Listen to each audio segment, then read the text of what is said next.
Yamamoto Nutrition, proud sponsor of RXMuscle. Visit YamamotoNutrition.com.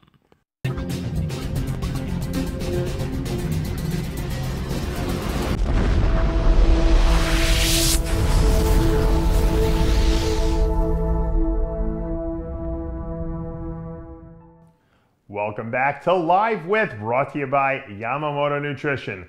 I'm Dave Palumbo, and today's guest is IFBB Pro, the NPC National 2015 champ, Sergio Oliva Jr. Welcome back to the show. Well, yeah, it was awesome. It's great to be back, finally. Yeah, I mean, 2 years you took to do that pro debut finally, and New York is coming up sooner than later. What made you decide that you wanted to do the New York Pro for your first pro show? Well, I mean, we both know that I don't really, I can't really hide, and there's no really point of doing smaller shows. We know that if I'm going to do this, I'm trying to go all the way. So I'd rather just do shows and go against the best and find out right away, because doing smaller shows and beating really nobody, I'm not really going to know where I'm at in the sport. And me, I actually do better when I get my ass kicked. That's why I moved out to California. I want to be surrounded by other bodybuilders. In Chicago, I was the only pro, and I do better when I'm reminded constantly of what this sport entails. So I think New York is the best place to figure out right away if I'm on point or if I'm behind. Right. Who are you training with out in California now? Well, I was training with Sean Roden and Charles Glass. And now Sean's moved. He's not at the Mecca anymore. So, you know, it's really crazy as I moved out here for the Mecca, only to find out that it is not the Mecca anymore. And unfortunately, besides, you know, like maybe Brad Rowe and, you know, Dexter whenever he's not in Jacksonville, there's not any competing pros in that gym. Wow. So to answer your question, myself, I train by myself. Oh, really? That's crazy. Now, what happened? Roden left the gym? I thought he just left Charles Glass. I didn't know he was leaving the gym too. Yeah, he's wanting to spend more time with his family, and he moved back out to Santa Barbara. I think he wanted to get away from Golds and kind of get on another level for this Olympia. Yeah. Where do you live, in Venice itself? Yeah. Wow, that's fun. That's got to be fun. You're a young guy. You probably love it there. Yeah, exactly. I mean, it's cool for the moment. I said depending on how New York goes is going to be if I stay or not. Mm-hmm. Where would you move if you left? You know, what's so crazy is that I feel like Florida is now becoming the new Mecca, and I was in Florida and nobody was there, and I moved, and now everybody's over there. So maybe Tampa. You should come to live by us. Yeah, go a little south of Tampa. You'll be right in our backyard. Yeah, anywhere warm. I'm done with the cold. No thanks. I don't know. What's that noise, Johnny? We have like this loud noise. That's not coming on your end. No, I can hear it, but it's not from me. Okay, all right. I'll let Johnny troubleshoot it while I'm asking you questions, even though it's annoying. You know, this past weekend, you did the guest posing at the Pittsburgh Pro. You know, every year we kind of see the best in the best get up there on that stage. Phil Heath, Big Ramy, Dexter Jackson, Dallas McCarver this year, and you were a part of that group. Were you pretty honored to be asked to be up there? Yeah, it was actually my second time doing it, and the best part about it was that I was able to actually get another chance to do it, because when I was asked last year, I was definitely going through some personal shit, and I wasn't really working out. I wasn't eating. I wasn't doing well at all, and I mean, you can look at pictures and easily see that I was not looking like a pro, let alone even an amateur. And I know a lot of people were disappointed, and I know there's a lot of expectations for me, which I have for myself as well. But I didn't want to do it last year, and I was told by several pros is you don't get invited to that and then not show up. So I still went, but it's crazy because when I went there and I talked to all these pros that I live up to, and I kind of told them about what I was going on in my life, the best part was that they all told me that they went through the same shit. Yeah. And it's so kind of fucked up, but when you hear about people going through problems too that you have, it almost makes it easier for you to deal with them, because you see the light at the end of the tunnel if they went through it and they see where they are. So it's actually because I went depressed and I actually had those conversations with those pros that I was actually able to get my ass together and put it into full gear to make a comeback, as you would say, and to get back on stage this year with them was way better feeling. I felt, of course, myself personally way better, but they really made me feel really welcomed. It's funny, last time when I was there, I'll tell people, like, the best way I can describe it was you show up at like high school your first day and you're like, where do I sit? You know, the cool people, you know, I was definitely the new pro, but I didn't feel like that this time. I definitely felt like I belonged up there, and they made me feel like one of their own.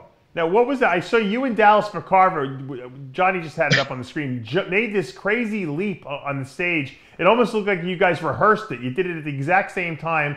Both of you, I was cringing when I watched it because I was thinking you're going to hit the floor and there's going to be oil on the floor and you're going to slip and you're going to wind up tearing your groin or something like that. And then after you did the jump, you actually did go right into a split. I don't know how you didn't hurt yourself doing that.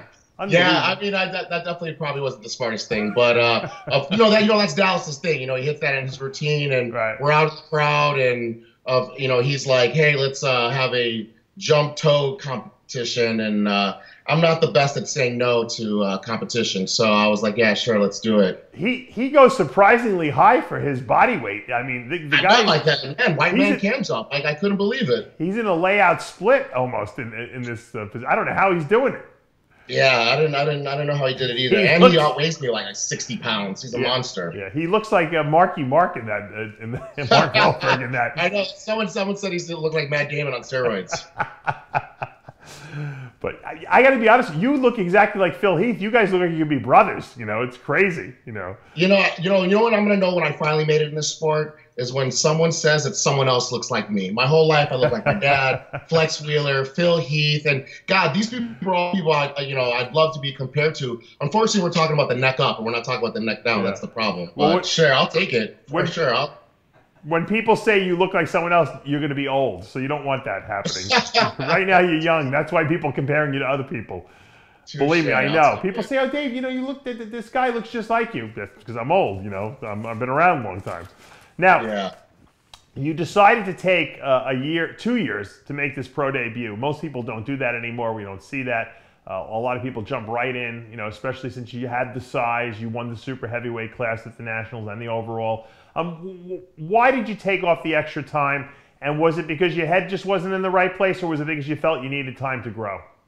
Well, first, I was just going to take the year off because I was moving from Chicago to California, and that move was definitely going to be tough. But then I got hit with all that personal stuff, and that definitely took me out longer than I expected. But, I mean, also, too, like, man, I can't do shows and, place 10th and learn from the experience and get better at it. That's just not what I have access to, unfortunately, with my career. I need to do every show, and I need to be in contention every time. So I felt like, especially if I was going to be doing New York, that's not a show that I can just kind of walk into and expect to place the first call out. So I wanted to make sure that I took the right time to put the right size on, get my life back together for sure. But you're right. You know why? And I realized immediately why people don't do that anymore, because you lose all of your sponsors and you lose all of the hype from winning your pro card. And that's just the risk that you have to take. But I don't know. I mean, we'll see how it pays off in a week. Now, you don't have a sponsor right now. The last we spoke to you, you had Labrada Nutrition. What happened with that? You guys went your own ways, or Yeah, I mean, the supplement companies today it's rough, and all of them are hurting. And I think, to tell you the truth, I think now, because I'm the first child of a bodybuilder to go pro, it makes it where other child bodybuilders have the possibility of going pro. So just because I did it, now it made it where Hunter now has more of a chance of doing it. It makes it more possible for that to happen. So I felt like they had to choose between one child of the sport and another. And of course, you got to pick with family. And I get that. I get that they went with Hunter. So I think that they wanted to go with Hunter for the future of that company. And we'll see how that plays out. Hunter Labrada you're talking about, yeah. I think, what is he doing, Nationals this year? USA? I don't know. I know he did a show in Texas, but that's about it. Okay. All right, so you're looking. So if anyone out there is looking to sign a great new talent with a lot of potential for the future, Sergio is available. How do people get in touch with you, Sergio? Yeah, I'm definitely looking for a new home. You can reach me on my email. It's just Sergio Oliva Jr. at Yahoo, or on Instagram, which is the same name. Okay. I definitely.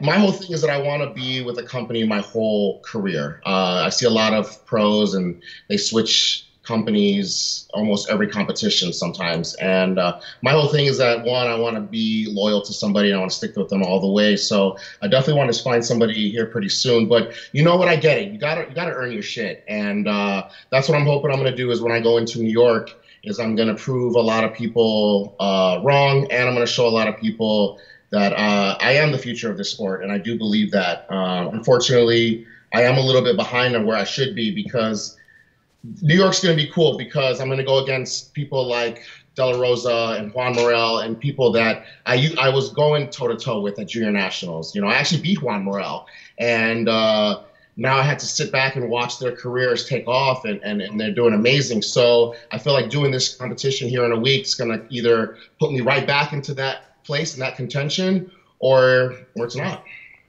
Yeah, well, I mean, you got a lot on the line. What do you think you'll weigh on stage this year? Well, as Chris always says, weight doesn't matter. Yeah. Well, what do you weigh now? I weigh about 278 right now. Wow. So drop about water in about a week. I feel like if I can gain 10 to 12 pounds of muscle since nationals, I'd be happy. Right. That's great. You know, I'm happy you still work with Chris. Have you ever been approached by the Camel Crew to go out to Kuwait? Yeah, actually I have, because, you know, I was close with Cormier for a little bit. He's actually the reason why I first initially moved out to California. But you know what, man? I feel like there isn't any secrets out there in Kuwait. I feel like a lot of these guys, they've been pros for so long, and they either lose that love for the sport, or they just have so much going on in their life. Like Brandon Curry's a perfect example. A guy, he's for sure loves the sport. He's never probably given up, but he's got a lot of kids. He's got a lot of life, you know, to be able to take off and go out there, and, you know, there's no women, there's no liquor, there's no drugs, there's no partying. You can just eat, sleep, and train. I feel like that's the secret. And man, that's all I want. That's my fucking dream. Is all I want to do is eat, sleep, and train. I don't need to travel across the world to do that. So I want to be the first person to not go to Kuwait, and going to show, you know, maybe later on in my career down the road, maybe 10 years down the road, I might need that as a revamp and kind of get away myself. But right now, I feel like I already have to live up to my dad, and I already have all these things that I have to live up to.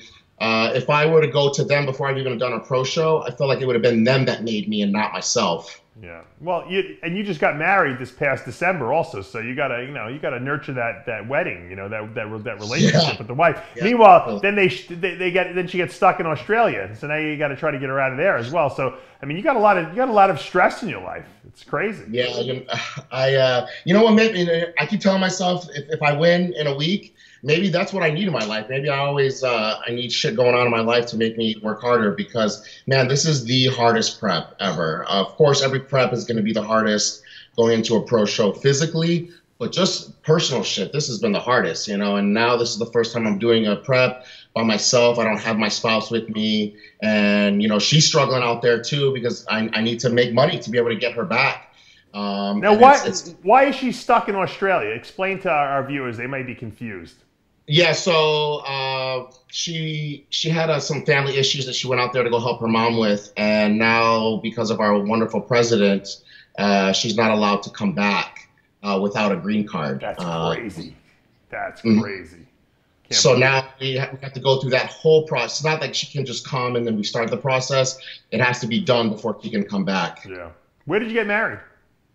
When? Where?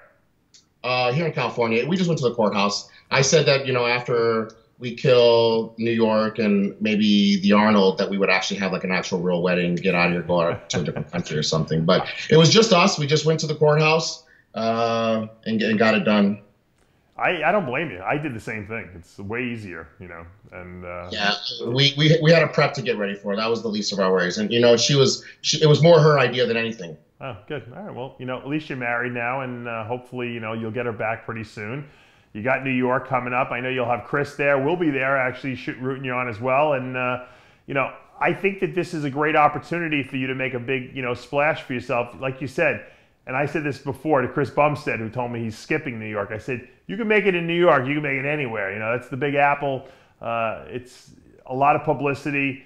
A lot of people are going to be there watching. A lot of sponsors are going to be there. And I think it's a big missed opportunity for guys of your caliber, and talent, and new and upcoming guys who don't do this show. Guys like to take the safe route. They do these smaller shows. They get the qualification for the Olympia, and no one even knows who they are when they get to the Olympia. So I think you're making the right decision. I think the Arnold would have been premature for you, but I think this New York Pro is a great stepping stone. Hey, back in the day, guys used the Night of Champions, which became the New York Pro. Lavroni did it. Porter Cottrell did it. The list goes on and on and on of guys, Flex Wheeler, people that did the Night of Champions and then went on to great things. Mike Francois. I can keep naming and naming and naming, even Dorian Yates. So I think you're in the right place. It's in a new venue this year up in Westchester, so I'm looking forward to seeing you up there on that stage. You and Chris have any strategies that you're going to be employing, or are you pretty much on track at this point and just going to coast into the show?